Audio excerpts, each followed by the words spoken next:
शुक्रिया मोहतरम चेयरमैन साहब, आपने मुझे बोलने का मौका दिया। मैं शुरुआत में बताना चाह रहा हूं कि मैं हुकूमत की तरफ से लाए गए इस रेजोल्यूशन की मुखालिफत में बोल रहा हूं और मैंने अमेंडमेंट्स भी दिए हैं प्रेजेंट एड्रेस के लिए। और चेयरमैन साहब, आप उर्दू को जानते हैं। किसी एक शायर ने शायद बरसर इख्तिदार जमात के लिए ये शेर कहा होगा कि उसूल बेचकर मसनद ख़रीदने वालों, निगाह अहले वफ़ा में बहुत हक़ीर हो तुम। वतन का पास तुम्हें था ना होगा कभी कि अपने हिर्स के बंदे हो, बेज़मीर हो तुम।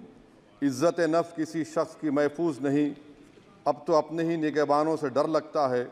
डंके की चोट पे जालिम को बुरा कहता हूँ, मुझे सूली से न जिंदानों से डर लगता है। मोहतरम चेयरमैन साहब, मैं आज इन लोगों की तरफ से बोल रहा हूँ जो दिखते तो हैं, जिनके बारे में बात तो होती है मगर उनकी कोई नहीं सुनता। मैं उनके बारे में बोल रहा हूँ जिनके बारे में वज़ीर आज़म मोदी ने कहा था कि घुसपैठी है। मैं उन बेटियों और माओं के बारे में कह रहा हूँ जिनके बारे में मोदी ने कहा कि ज़्यादा बच्चे पैदा करते। मैं उन मासूम नौजवानों के बारे में कह रहा हूँ जिनको मॉब लिंचिंग के ज़रिए मारा जा रहा है। मैं उन बेज़ुबान माँ और बाप के बारे में बोल रहा हूँ जिनकी औलाद आज इस हुकूमत के गलत कानून के चक्कर में जेलों में सड़ रहे हैं। सर, मैं दस्तूर जब इस ऐवान में बन रहा था, संविधान बन रहा था, तो उस वक्त अलहदा वोटर लिस्ट और इंतखाबी रिजर्वेशन की बात आई। तो उस वक्त के हमारे फाउंडिंग फादर्स ने, हमारे बुजुर्गों ने, दोनों समुदाय के हिंदू और मुसलमानों ने फैसला किया कि हम इस पर राज़ी नहीं होंगे। बल्कि उन्होंने क्या कहा था हमारे फाउंडिंग फादर्स ने, उन्होंने मुखालिफत की थी अलहदा वोटर लिस्ट की और इंतखाबी रिजर्वेशन की। उन्होंने कहा था, I quote sir, it is the duty of majority community to ensure that minorities are elected in the representative numbers. BJP मुसलमानों की नफरत पर जीतती है और मुसलमानों के नाम निहाद मसीहा मुसलमानों के 90% ज़्यादा वोट हासिल करते हैं, मगर फिर भी इस ऐवान के दरवाजे नहीं खुलते मुसलमानों के लिए और सिर्फ 4% मुसलमान जीत कर आते हैं। सर, संविधान सिर्फ एक किताब नहीं है जिसे चूमा जाए, संविधान एक किताब नहीं है जिसे दिखाया जाए, संविधान एक सिंबल भी है, मगर संविधान एक हमारे बुजुर्गों के ख्वाबों की किताब है।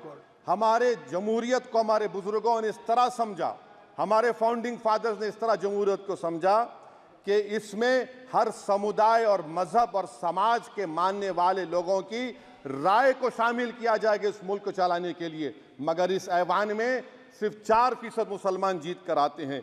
मैं संविधान से जो मोहब्बत के दावे करते हैं उनसे कहूँगा कि कभी उठाकर पढ़ो कॉन्स्टिट्यूएंट असेंबली डिबेट्स में कि नेहरू ने, H.C. मुखर्जी ने, सरदार हुकुम सिंह ने माइनॉरिटीज़ के बारे में क्या कहा था। सर, वतन अजीज़ का मुस्तकबिल कैसा होगा जब बीजेपी मुझे गायब करना चाहती है और दीगर हिज़्ब इख्तिलाफ की पार्टियां के लिए मेरा वजूद सिर्फ वोट डालना और अपनी खबर में जाकर सो जाना है। इसीलिए आप देखते हैं कि समाजी इंसाफ है सर कि 4% मुसलमान जीत कर आते हैं। सर, इस ऐवान में ओबीसी समाज के एमपी अब अपर कास्ट के एमपी के बराबर हो चुके हैं। ओबीसी समाज के एमपी अब अपर कास्ट एमपी के बराबर हो चुके हैं और 14% मुसलमान सिर्फ 4% जीत कर आते हैं। CSDS का डेटा ये बताता है कि इस मुल्क में जो वोट बैंक है, जो एक मुश्त वोट डालता है, वो अपर कास्ट का है। मुसलमान का कभी ना वोट बैंक था ना कभी रहेगा। सर, 4 जून के बाद 6 मुसलमानों की मॉब लिंचिंग हुई। 11 घरों को मध्य प्रदेश में मोदी के बुलडोजर ने निस्तो नाबूद कर दिया। हिमाचल प्रदेश में एक मुसलमान की एक दुकान को लूट लिया गया और हिज़्ब इख्तिलाफ की पार्टियों की तरफ से सन्नाटा है। शायद अब वक्त आ चुका है कि लफ्ज़ मुसलमान का नाम लेना भी अब उस पर पाबंदी आयद कर दी जाएगी। सर, मैं ये बात बताना चाह रहा हूँ कि नरेंद्र मोदी को जो मैंडेट मिला है। एक मिनट, आप लोग बैठ जाएं, कृपया आप लोग बैठ जाएं। श्री मनसुख मांडविया जी, आप लोग बैठ जाएं, कृपया माननीय सदस्य बैठ जाएं। श्री मनसुख मांडविया जी, कृपया आप लोग बैठ जाएं। अपने प्रारंभिक भाषण में आप लोग बैठ जाएं। माननीय सदस्य ने अपने प्रारंभिक भाषण में जो शब्द प्रयोग करा है उसको ऑथेंटिकेट करा जाए। और अभी उन्होंने उल्लेख करा कि मोदी के बुलडोजर ने वहाँ मॉब लिंचिंग करा है, उसको भी ऑथेंटिकेट करा जाए। निश्चित तौर से इसको ठीक है ठीक है ठीक है ठीक है ठीक है। उवैसी साहब, जब भी कोई बात नहीं नहीं सर, आप चेयर पर बैठे हैं जी, इसलिए आप मंत्री जी को पेट में दर्द हुआ, माशाल्लाह, शुक्रिया उनका। नहीं, तो सर मैं ये मंत्री बोल की रहा था, जवाबदही है ये अरे ये नहीं, मंत्री इससे की बुरी बात क्या है? पेट में दर्द हो सकता है। वो दर्द ये सब ठीक अच्छा है। दर्द हुआ, चलिए दर्द हुआ, दिल का दर्द हुआ। तो सर जो नरेंद्र मोदी को मैंडेट मिला है वो सिर्फ और सिर्फ मुसलमानों की नफरत पर हिंदुत्व की वजह से मिला है। I would like to say it is not Modi's in doc but every single person voted him despite his anti Muslim voice. And I would like to tell the opposition parties, this is not a moral victory for you. This is a victory of majoritarianism. Everyone should contemplate and do introspection. Why is it that the OBCs and the upper caste are getting their due representation? Why are the Muslims not getting? Are we here only to vote for you and not to get elected? If that is the case, please tell us that we are only here to vote for you. Sir, आज भारत के आधे नौजवान बेरोजगार हैं और रोजगार की तालाश, बेरोजगारी का आलम यह है सर कि मोदी सरकार के 5 साल में 75 लाख एस्पिरेंट्स की जिंदगी बर्बाद हो गई, 6 पेपर लीक हुआ। बेरोजगारी का आलम यह है सर कि रशिया जा रहे हैं, वहां जाकर अपनी जानों को दे रहे हैं।